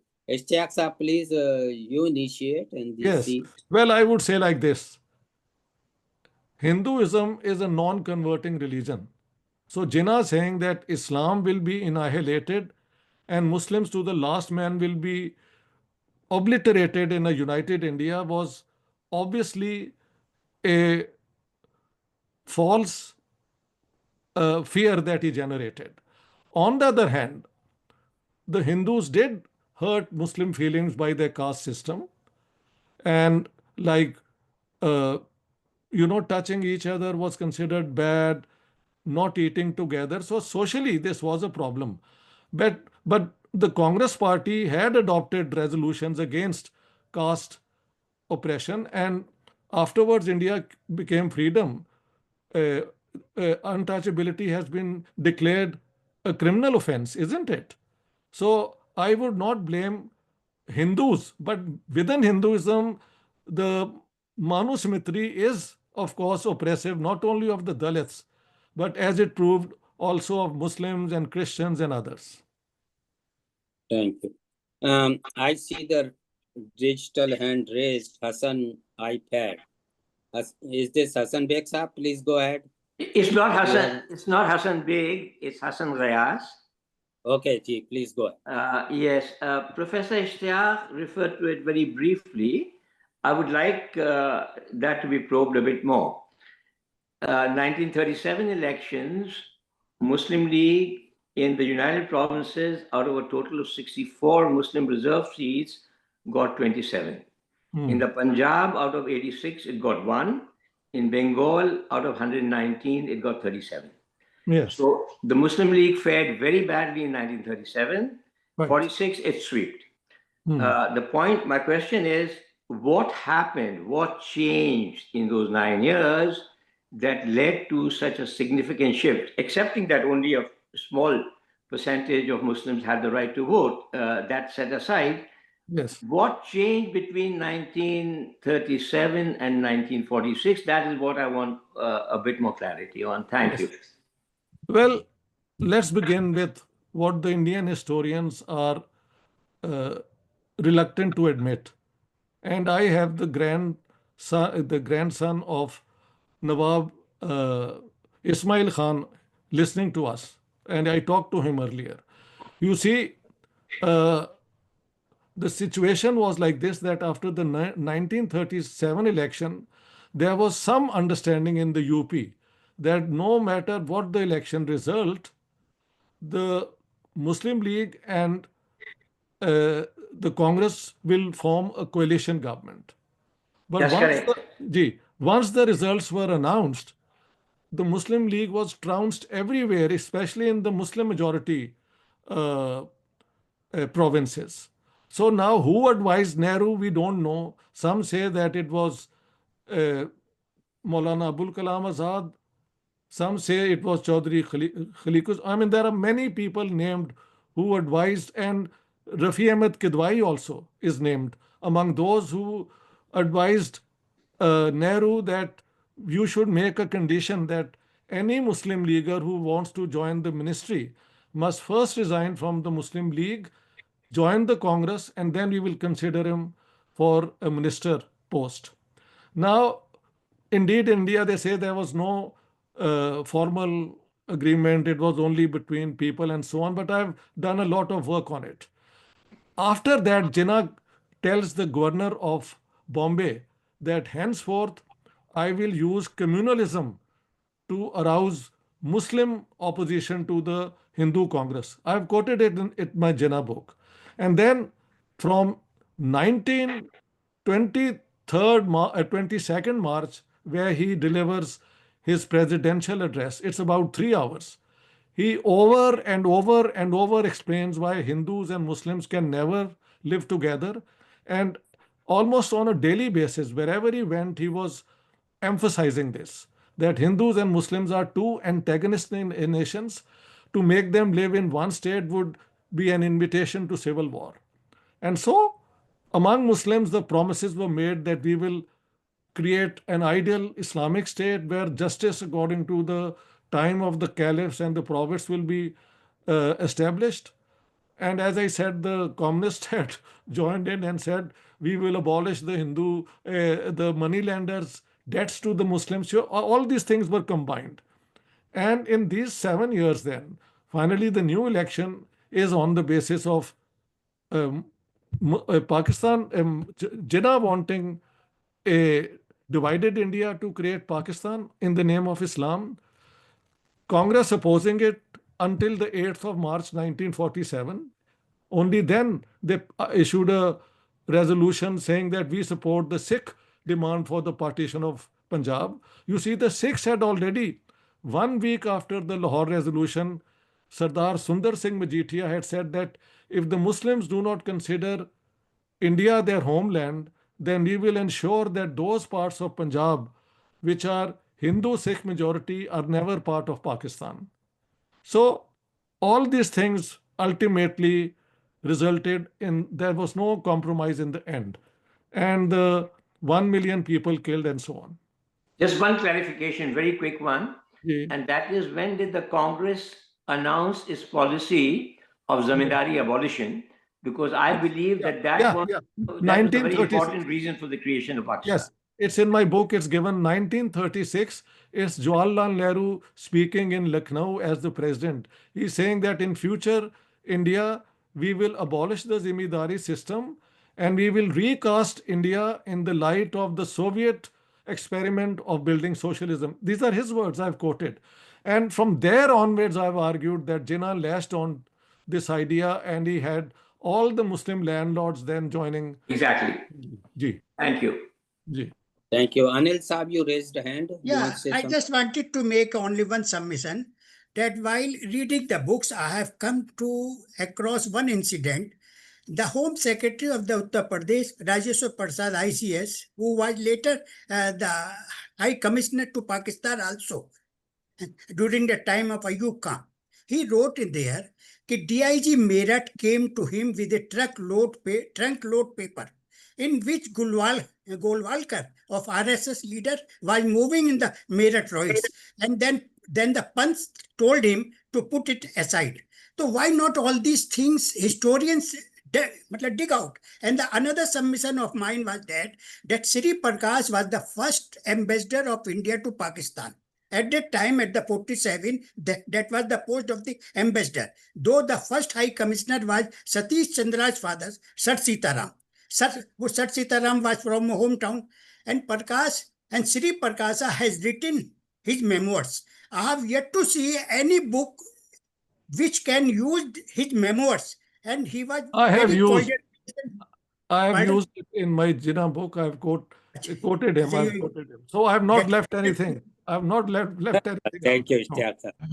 So my submission that the historians are here. I am not a trained historian and I don't want to do. Lekin historians should get the use of all these things. The person he was appointed, Sri Prakash, was there only due to this account. His father, Dr. Bhagwan Das, was a personal friend of Jinnah. And Jinnah also used to call him at his house for the lunch or something. And he used to know all the politicians. And the role of this, I was just revising a book of a friend of mine in Hindi. And Sara Bhai, she did so much work. Lekin no one in the book of the partition history, very seldom all these stories come. So let the historian, my earnest request, my appeal is to them, that do at least, there is so much record there. And we can use it. But that's why. Thank you. Thank you so much. Okay. Hassan Beg Saab's comment, and then I will come to Rajaullah Quraishi Saab. Hassan Beg Saab, Hindu-Muslim population ratio was 4:1. Was it not the responsibility of the majority to be broad-minded and accommodate the minority? I mean, broad-minded in what sense? They had to accommodate the minority in undivided India. I believe that's what he meant. Yeah, but I'm saying there are three basic pillars of the Indian Constitution. One is the 1928 Motilal Nehru report, the 1931 Karachi Declaration on Fundamental Rights, and the third is the Pune Pact between Mahatma Gandhi and Dr. Ambedkar. All these things are in the Indian Constitution, and India has respected them. There is no Indian citizenship thus far based on religion. Religion is a private matter. Of course, what the BJP is doing and the Hindu right is now doing is rewriting all that. That's a different matter. But I'm talking about the founding principles on which India was grounded. So all these, everything, when they had said Hindustani will be the mother tongue with two official scripts, Devanagari and Urdu script. You know what Jinnah said to them? They said that Jinnah said to Jawaharlal Nehru that Hindustani is no language, it is Congress propaganda, and Urdu is the mother tongue of Muslims. It's on record. I've given it in my Jinnah book. So they Thank have you. used, yeah. What accommodation more do you want? No state religion, equal rights for everyone. Okay. Thank you so much. Raja Allah Quraishi Saab, I ask you to unmute. Please go ahead.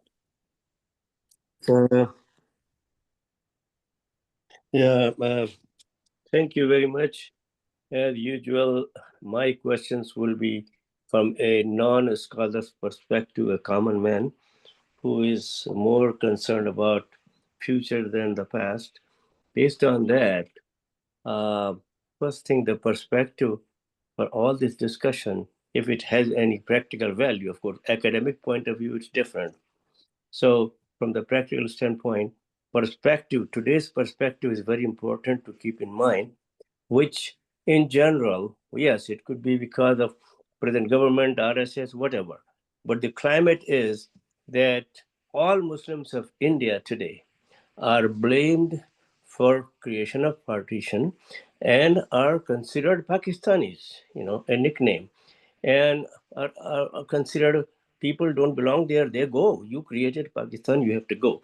That has to be kept in mind, perspective. Now, my really question is, the data, I have not heard, maybe I missed, that if the data that shows the portion of subcontinent that went to Pakistan, East and West both, what percentage of the total Muslim population, what was the percentage of those people who voted for Pakistan and obviously Jinnah, supporting Jinnah, and what portion of those who remained in India? That's one question. Second, common sense again, those who voted for Pakistan, I don't see any reason why they should stay in India. They voted, they wanted, they got it. Why should they stay in India? So these are the two questions, if people can shed any light on it. Thank you. Your first question was what? Keeping in perspective today's climate, that all Muslims are blamed for creation of, yeah.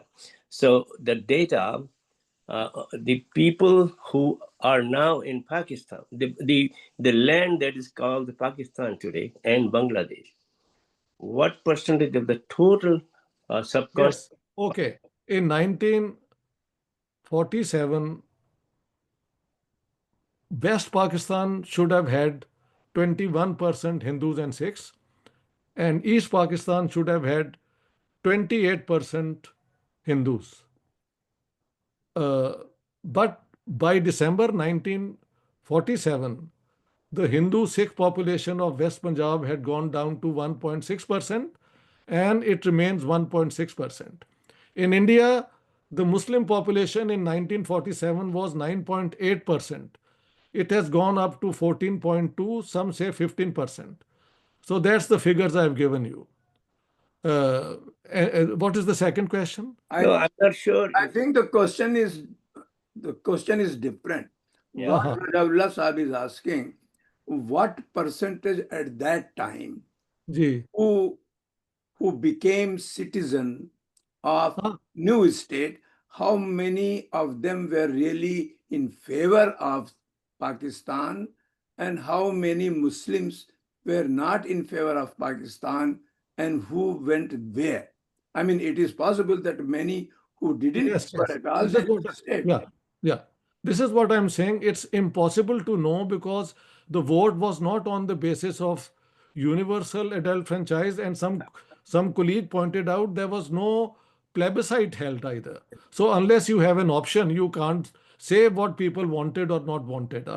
But let me tell you, in 1944, Mahatma Gandhi, in his talks with Jinnah Sahib in September, I think they met for 15 times, and Jinnah would not agree to anything. Then Gandhiji said, okay, we can accept Pakistan, but we should have a plebiscite in those areas where you say that Muslims are in the majority.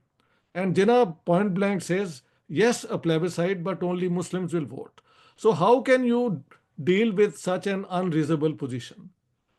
You see, if Pakistan were to be created in those areas of India where they were in a majority, whereas overall they were in a minority, then in Punjab and Bengal, those parts which were Hindu, Sikh, or Hindu majority, they had a right not to be in Pakistan. And Jinnah was not willing to do that. In the end, he got the same Pakistan. Wavell has noted down that Jinnah overplayed his hand in 44. He was getting a Pakistan peacefully, but he got the same Pakistan ultimately after 1 million Hindus, Muslims, and Sikhs had been killed. That's it. Well, Thank you. basically, my Thank you. point was, Raja sir, thank you so much. just very quick. My point was, it common sense. You don't need a lot of data. That the people who are in Pakistan, the area, the region where Pakistan and Bangladesh became two countries, were the ones who created Pakistan or East and West together. And those who did not remained in India. This is just a common sense conclusion. Thank you. Yes. Okay, thank you so much. Nobody anything against it. It's all right. Yes, correct. Yeah. Thank you.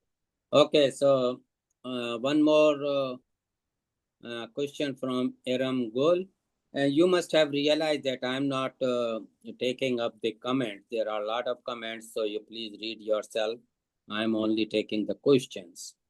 And both from Dr. Aram Gol, both Hindus and Muslims, Ashrafiya, voted. What happened in 1947 was not their will, both of their will. Why is the role of British Empire being neglected? After the Second World War, the world's colonial power changed their policies towards their colonies and acted likewise under the new superpower USA. So basically, she is asking the question, why the role of British Empire is neglected in our discussion. Actually, I know her very well. We have met also. She has my whole Jinnah book in which the British role has been discussed over several chapters. So I don't know why she's asking the question when she has read all that. I really don't understand. Okay, The British role is given there. Yes. Thank you. वो आपकी आवाज सुनना चाहती हैं और क्या? If Pakistan was created, from the same person, if Pakistan was created as a state to stop USSR communism, why did CPI support the Pakistan movement? It should not do that. I think you have already answered that. I've answered that, yes. Yeah. Thank you so much. So, Syed Ahmed Saab raised hand. Please go ahead. Thank you. I have just brief comment and then specific question. I think the recommendation of the Cabinet Mission Plan was eminently sensible. Unfortunately, it was not approved or accepted primarily by Pandit Jawaharlal Nehru. If implemented, maybe there was a possibility of having united India and little peaceful India. Well, coming to Ishtiaq Ahmed Saab, I find it a little incredible that Mr. Jinnah will go to the governor of Bombay to tell him that he was going to stir up. It's all on record. You can check. I'm sorry, let me finish. Yes. Record, all kind of record exists, but I mean that doesn't make sense to the common sense to my Yes. head that he will go to the governor of Bombay. Second, I'm sure you are very. He didn't go to. He told him they met. Let me finish. Then it will be your turn. I'm sure you know very well. Mr. Jinnah was not a religious man. He was secular. Beyond that, he was not even. I mean, if you look at the books, you will see that he did not subscribe to a lot of the Islamic principles and all that. So, and he was a very staunch congressman, and they call it prophet of Hindu-Muslim unity. So you, please read my book. Are you a little bit biased, Mr. Jinnah? You would think, or your viewpoint is completely objective? Would you say? Look, Hitler was a vegetarian, does it make him a very peaceful person? Well, What has all eating Mr. habits to do with the way people think? Yeah, what is this simplistic argument you are? I have given all the evidence, and it's all in the transfer of powers and the reports of the governor. They're all there. So check. Your book Please is read my book on Jinnah. Please read my book, and I'll be in touch with you. Okay, through these friends of ours. no, I अगर don't आपने think. अगर आपने पढ़ी नहीं हुई तो आप नहीं, but वही I mean, पुरानी how बातें कर रहे can हैं. मैंने ये सारा एविडेंस तो दे दिया. ultimate इश्तियाक साहब, हर शख्स यहाँ पर किताब तो पढ़ के नहीं आता यहाँ. Most of the तो अब people are उसका not सवाल का मैं literate कैसे there. जवाब दूं जब मैंने इसका जवाब दे दिया है I think 808 move सफा. on. Rafa, मैंने please तो move जवाब on. दे दिया हुआ है. Okay, that's fine. Thank you so much. Let's move on. Neeraj Kumar Saab, go ahead and no background, no comment. Ask a question, please. Go ahead, Neeraj Kumar Saab. मेरा सवाल इश्तियाक साहब से है कि इंडियन कॉन्स्टिट्यूशन का article 6 specifically clause B का sub clause 2 क्या इस बात की ताकीद नहीं करता कि अधिकतर मुसलमानों ने मुस्लिम लीग को वोट दिया, but when they realized that Pakistan was not the place for them to stay, they came back to India, and that is why this clause was enacted, because this allows people who migrated from Pakistan to India even in the month of July 1948 to become citizens of India.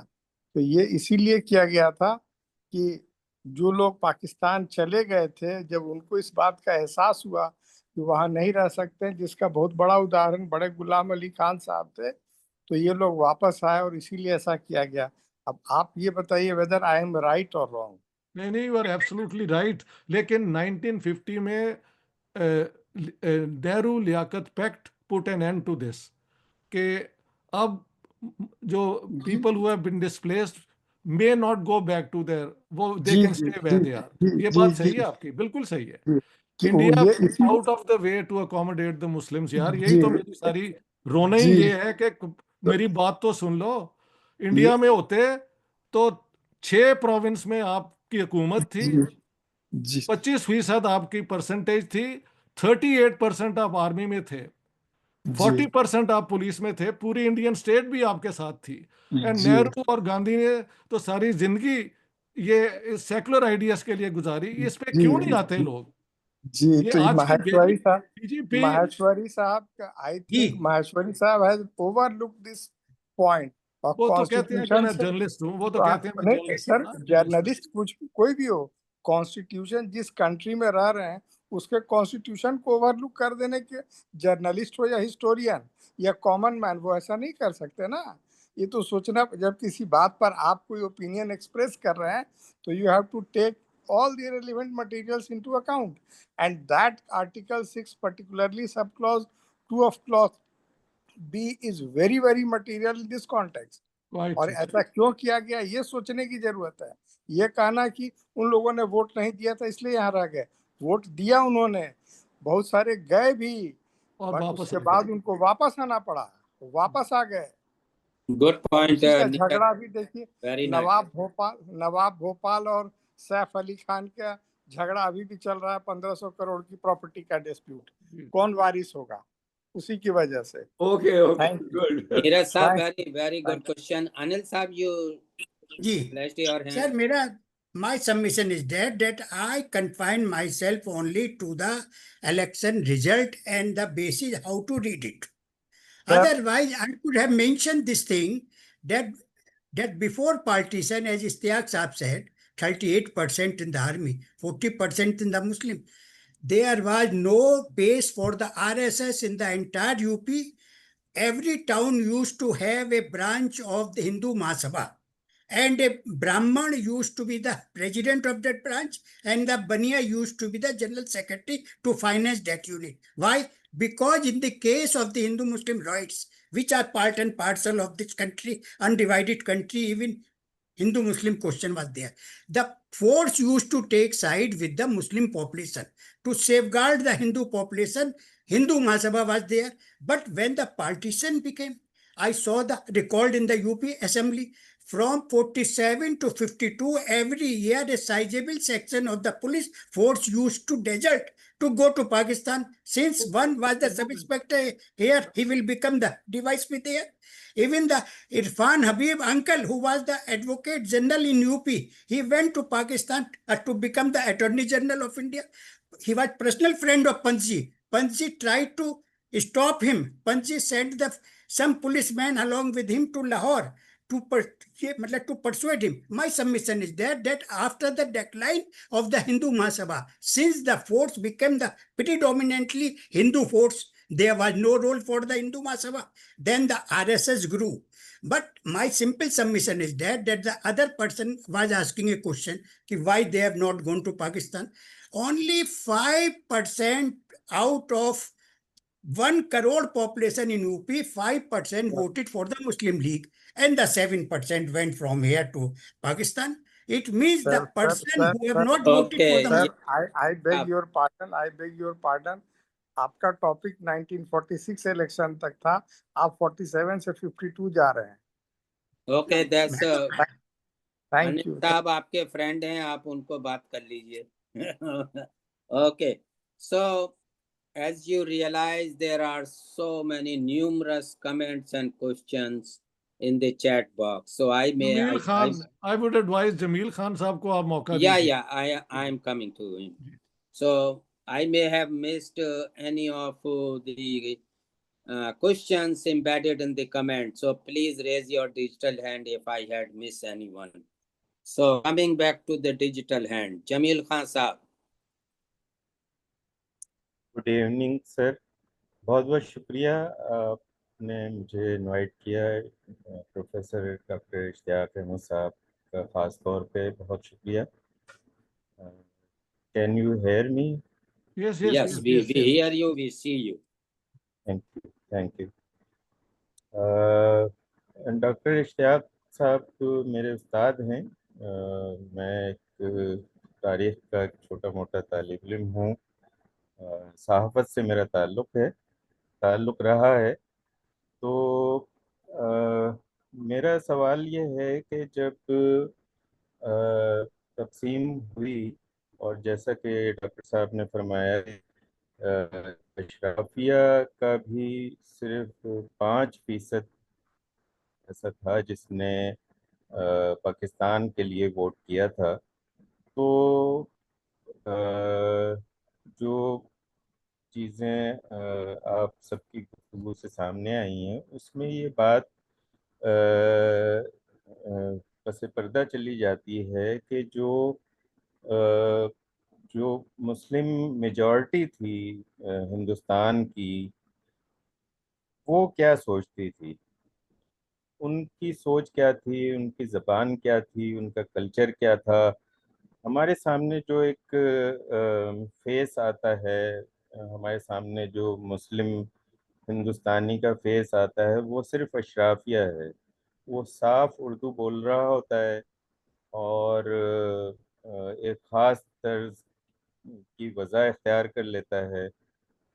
मेरा ख्याल है कि मैं जो बात कर रहा हूँ वो दूसरे लोगों को समझ आ रही होगी कि जो अब जैसे मेरे वालिदैन थे वो बनारस में रहते थे, वहीं पैदा हुए और फिर पाकिस्तान आ गए. तो मैं मेरी यहाँ पैदाइश हुई, तो मेरे सामने जो वहाँ का आम इंसान था वो मेरे सामने नहीं था.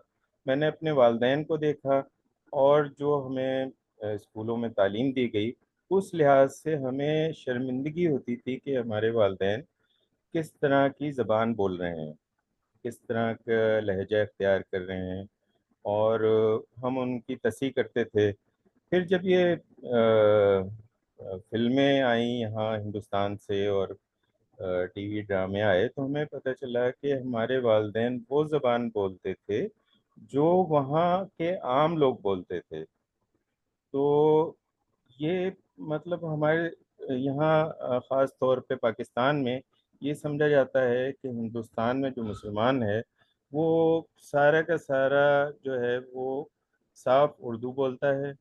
और जिस तरह अशराफिया के मुसलमान ख़ास तौर पे मजहबी उलमा جو نظر آتے ہیں مذہبی ٹھیکیدار جس طرح کر لباس اور رویے اختیار کرتے ہیں وہ سارے مسلمان ویسے ہی ہوتے ہیں، جبکہ ایسا ہرگز نہیں تھا. Jamil میرے sir, والدین جی Jamil sir, سوال what is کیجیے، your سوال point? کیجیے. What is your point? Please conclude. We جی know سوری yeah, please جی conclude and come to sorry میں اصل میں میرا سوال جو ہے وہ یہ ہے کہ تاریخ جو ہے وہ عام افراد کو کیوں پیچھے چھوڑ دیتی ہے اور ان سے ہم کوئی نتائج کیوں اخذ نہیں کر پاتے. ڈاکٹر اشتیاق صاحب جیسا کہ بات کر رہے ہیں کہ صرف 5% لوگوں نے ووٹ دیے، تو اکثریت کو تو میرا خیال ہے کہ علم بھی نہیں ہوگا کہ پاکستان میں کیا ہونے جا رہا ہے. جی جی بالکل بالکل. جی بات یہ ہے میرا جی دیکھیں، تھینک یو. 1943 میں جب lord Wavell second last viceroy آئے ہیں تو outgoing viceroy Linlithgow نے کہا وی آر ہیئر فار اندر 30 ایئرس، یعنی 1973 تک. لیکن سیکنڈ ورلڈ وار میں اتنی تباہی ہوئی کہ برٹن کی انڈسٹری کلیپس ہو گئی، وہاں پہ تو راشننگ ہو رہی تھی. تو ان حالات میں امریکہ نے پریشر ڈالا کہ ہینڈ اوور پاور. یہ وہ جو ہیں نریندر سریلا کی کتاب میں یہ پوری ڈیٹیلز ہیں کہ کیسے امریکن پریشر آیا انگریزوں پہ کہ آپ انڈیا کو چھوڑیں. تو اس میں پھر انگریزوں نے جاتے جاتے یہ جلدی سے پارٹیشن کی، کیونکہ ان کو یہ یقین تھا کہ جناح صاحب is over man against the Soviet communism, اور یہ اس کی اور یہ نہرو جو ہے یہ ہے ہی سوشلسٹ اور اس کے ارد گرد بھی لیفٹسٹ ہیں، ان پہ ہم وہ کیا کہتے ہیں بھروسہ نہیں کر سکتے. یہ ساری چیزیں میں نے لکھی ہوئی ہیں. اور جمیل خان صاحب آپ پڑھیں پلیز، وہ جناح والی کتاب ملتی ہے ساری وہاں پہ، all these details are there. اور زبان کا مسئلہ تو یہ ہے کہ واقعی ہندوستانی کہا گیا، اردو کو نہیں کہا گیا، ہندوستانی جو لوگ بولتے ہیں، جس میں آپ کے بزرگ بھی بولتے تھے. اور میں جب انڈیا جاتا ہوں تو ابھی بھی لوگ ہندوستانی بولتے ہیں، کوئی ہندی نہیں بولتا. یہ میں نے بنارس یونیورسٹی میں کہہ دیا تھا، اور وہاں پہ اتنی تاڑیاں وہاں پہ لگائیں لوگوں نے، حالانکہ وہ گڑھ ہے ہندو رائٹ ونگ کا بنارس یونیورسٹی. میں کہا نہیں، یہاں کی جو زبان ہے اور پاکستان کی جو زبان ہے ہندوستانی ہے، جو سب بولتے ہیں.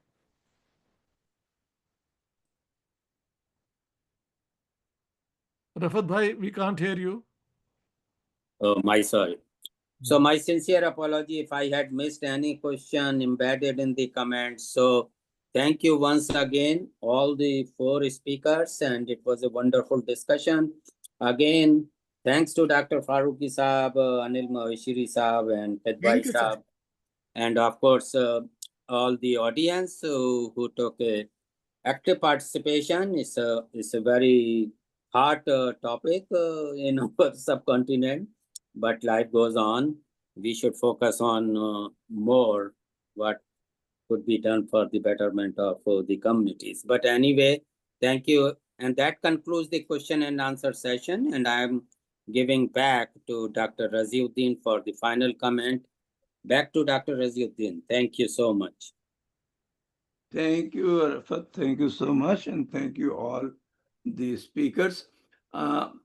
Today, I have 3 more minutes left. Usually we close it at 1.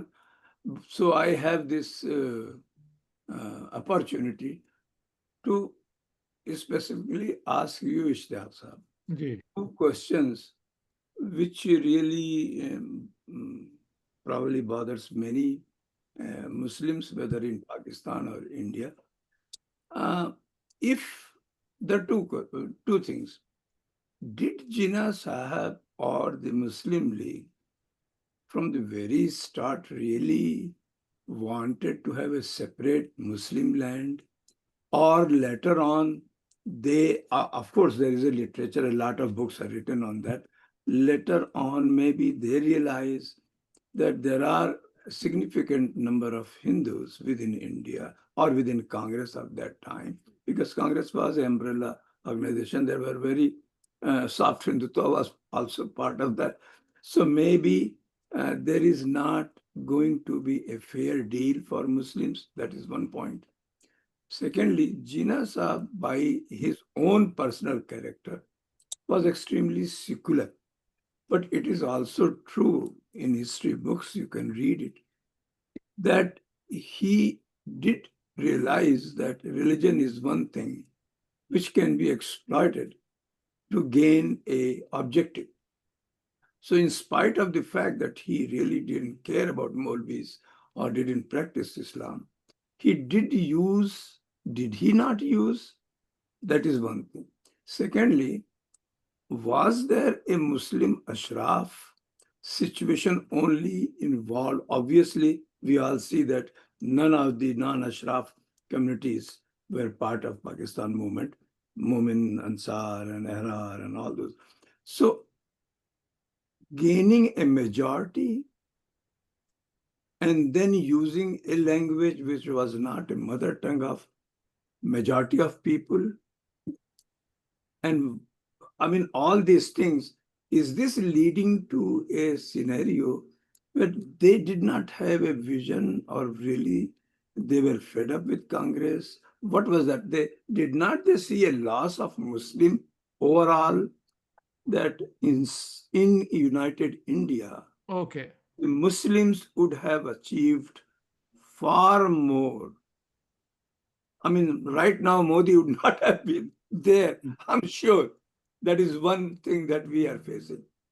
So this is really bothering us. Okay. Let me try this.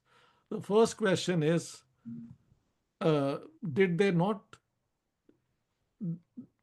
genuinely fear that Hindus in a united India, Muslims will be at a great disadvantage? Well, let's grant the point. But then, sir, you explained to me, and I've quoted that on the 30th of March, 1941, at Kanpur, the Muslims encircled Jinnah Sahib and said, the Pakistan which you are demanding is in areas where there is already a Pakistan. All the chief ministers are Muslims. The Yes. majority are Muslims. What will happen to us? And Jinnah's answer is, sir, please go and check. I could not have gone back to Pakistan several times if this was not his statement. He says, I will make 2 crore Muslims go through martyrdom and get smashed in order to liberate 7 crore from the tutelage of Hindu Raj. So this is how he looked upon. Had he been a caring man like Mahatma Gandhi was, who was killed for standing up for the rights of the Muslims. But he was the ambassador of Hindu. No, that is 1916. This is why did he change so much? What was the reason? Because if you have read my book, I have said that it was a personal problem with Gandhi. When Gandhi came, and the reception committee was headed by Jinnah, he being a Gujarati and Gandhi being a Gujarati, Jinnah Sahib spoke very warmly about Mahatma Gandhi returning from South Africa. Gandhi then gets up and says, I am delighted to see that on the same platform we have a Muslim leader and we have Hindu leaders. According to Stanley Walpott, his main biographer, Jinnah minded that Gandhi had called him a leader of the Muslims rather than a leader of the Hindus. The second is once again personal. When he got married and he brought his wife to one of the sessions, when he got up to speak, people started saying, speak in Gujarati, speak in Gujarati. And he got so offended, he left the Congress. So, and then third, he must have realized that Gandhi had Hindus. He said, Mahatma has 3 Annas and I have 1. It's so well known. I've quoted it in the book. So that the Mahatma will have a advantage over him as a person. So he didn't think about the Muslims as much. 2 crore he was willing to sacrifice, get them smashed in order to get Pakistan. How do you explain that? But this is like, it is becoming too much like reducing Jinnah. Okay. And I'm not saying that there is no data or something, but I mean, after all, he was a visionary. He was a statement. He wasn't. That's the problem. I've also argued in the book that that Jinnah's main concern was to justify the partition. And in order to justify the partition, he had to win over Muslims who were believers, who were skeptics, all sorts of Muslims, the regional leaders. So he kept on giving them different promises. You know, I have quoted in my book Dr. Yaqub Bangish, a Pakistani historian, who says that he met Sahibzada Yaqub Ali Khan, Pakistan's foreign minister, and wanted to know from him about Jinnah. And he said, you know, in 1947, soon after Pakistan had come into being, I and Syed, you know, he was in the naval. These were military aid and naval aid. Syed Irfan, I think, these two, they went to Jinnah Sahib, and Jinnah Sahib was in his pajamas about to retire. And he said, well, boys, what has made you come? And he said, look, every day we hear that the Indian Constitution, one by one, is moving forward, but we have had no statement on the Pakistan Constitution. And I've quoted Yaqub Bangish, who, on the authority of Sahibzada, says that he said, look, boys, I have been giving different promises to different sections of Muslims. So I leave it to the Constituent Assembly of Pakistan to sort out these matters. It's all on record. He could not have got Pakistan in 7 years had he not been able to mobilize people on very contradictory basis. To the Pir Sahib of Manki Sharif, who laid down 5 principles that the Sharia will be the main law, he says, in a parliament where 75% will be Muslims, how can you think of any law being passed which would be against the Sharia? So there he gives this answer.